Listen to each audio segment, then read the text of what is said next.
Hello and welcome to your astrology and spirituality overview for the brand new week of Monday the 28th of December. Thank you so much, Elisa. And there's a bright, sparkling trine, 120 degrees, the most enabling of astrological angles between the Sun in the very stable and success-orientated sign of Capricorn, which really appreciates traditionality, things working in a very systematic and organised and ordered way.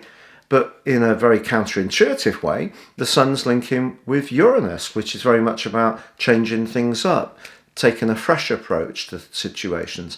If we can find a way to use the best of the things that are familiar to us with that more original or innovative approach, then we really do have the best of both worlds. So it may be a great day to just rethink something, step back, look at it from a different angle. It is true that the moon in Gemini is going to merge with the North Node today. So remember I told you about the North Node squaring with Neptune. Well, that still goes on, but now the moon moves into the situation and is going to be squaring with Neptune too. That can create a little bit of a confusion, an uncertainty, a lack of clarity in our thinking. But if we're more practical in our approach, because the Sun and Uranus are both in Earth signs, and we try to focus on what we can work with that's tangible, then that can help us feel a bit more grounded when there is this sort of dreamy, drifty, confusing, slightly uncertain energy wafting around us too. Elisa, what cards have you chosen today? Today we're using the magical unicorn oracle cards. So you say these are based on the air element? Yes, so unicorns are very much to do with air, swords in tarot, direct to do with our thinking and thoughts. So if you are an air sign, you could find that you have more of an affinity towards unicorns. Really? That's really interesting. Yeah. Oh, okay. The card that comes up here says, talk about your feelings. Tell a friend how you feel. A very simple message here, but it is about breaking down those barriers, verbalizing exactly how it is that we're feeling. Sometimes we don't always know exactly how we feel. That might sound like a strange thing to say, but there could be a lot of different things going on at once. Just talk about it.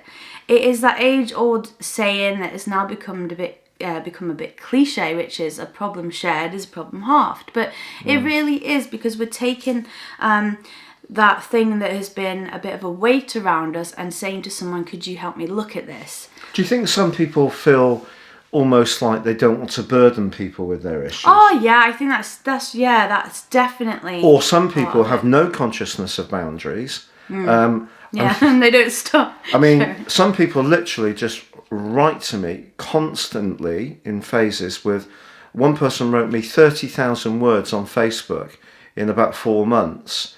And there wasn't a lot of consciousness, I feel, about, I was trying to be very kindly and supportive, but there wasn't a lot of consciousness about how that felt for me.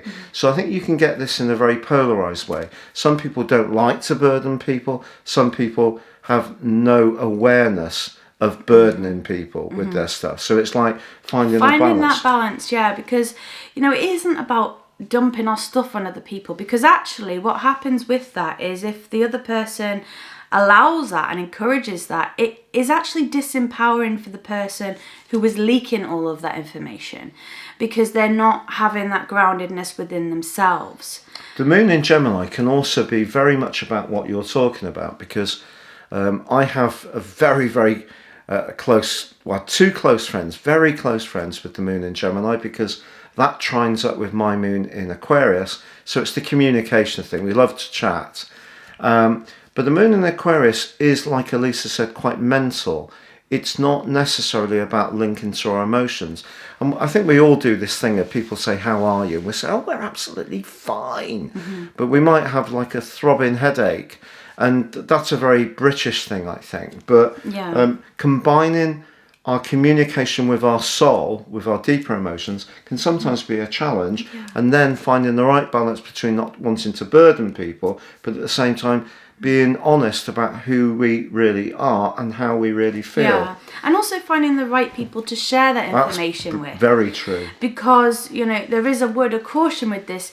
if we tell people that we don't trust, if we give them something that we then feel regretful about, or we get that sort of feeling of shame or awkwardness afterwards, like, oh, I overspoke, I don't know whether I trusted that person enough. So it's about taking our time when we're thinking about sharing our feelings, because it is precious. That's really interesting, because if we think about today's influences with Neptune in that long-standing right angle with the North Node, in terms of the overall zodiac, Neptune 12th house and the North Node 3rd is classic. 3rd 12th house square is classic gossip, or it's classic leakiness, or it's sharing things with the wrong person who might manipulate that information and use it against us. So on a quarter moon, for example, if you had a quarter moon between Gemini and Pisces, that is 3rd 12th house, but of course that can go on in a person's natal horoscope as well, or someone in their progress chart. That's where planets move forwards. It works on basically one day for each year of our life, and then we go forward. Say someone's 44, you go forward 44 days, and then look at where the planets are on the 44th day. That's called progressions in astrology. Well, it could be in their progress chart they do have something between the 12th house and the 3rd, and they're always feeling that people are undermining them and not being very honest, not being very trustworthy. People are gossiping. So that's quite a profound thing that you spotted with that, I feel, about it's very important to share only with people that we get a good feeling with. Yeah. Oh, well, thank you for joining us today. And if you haven't already subscribed and you felt like you wanted to, we'd be really grateful. And you could also hit that notification bell so you get alerted every time we drop a new video. We're also very grateful for your wonderful comments, likes, and even your dislikes, because they all help with the YouTube algorithm. Well, the other thing is also the dislikes in a less practical way. It's telling us that maybe we need to do better. You know, I think it's important. It's important to sort of honour ourselves, but also try to be aware that we can continue to improve, because it's about communication. And if anyone who is pressing that dislike button, and it really is quite rare, please write down and say why you. Now let's go to the counter of the 12th 3rd house.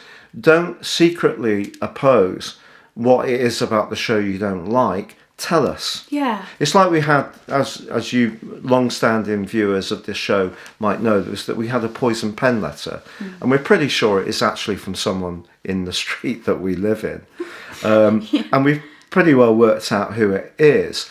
But the thing is that it would be much better for them to actually honestly say how they feel, because that's better for them. But it also means that we can share with them what our reality is, which might be very different to what's going on in their mind about the angles they had, which was about the age difference, basically. And, you know, people... Because I'm 6,000 and... Well, at least, because at least it's old father time. You're a baby. And I'm just a baby. You're a baby. A baby. But please say, you know, don't dislike, say. So this is what Elisa's saying with the card. Say how you feel, essentially. Yeah, and be open to that. We're open to that. And let's just all listen to each other's viewpoints, and it would make the world much more gentle. Yeah, that's absolutely right. I think the last few years, and I think it all came from... we had an eclipse a few years ago that was in Gemini. And I do think that this eclipse, there was some oppositions in Sagittarius at the time, but they also T-squared with Neptune at the time, which of course can be about distortion. And there was something in Virgo as well. So it was a mutable grand cross.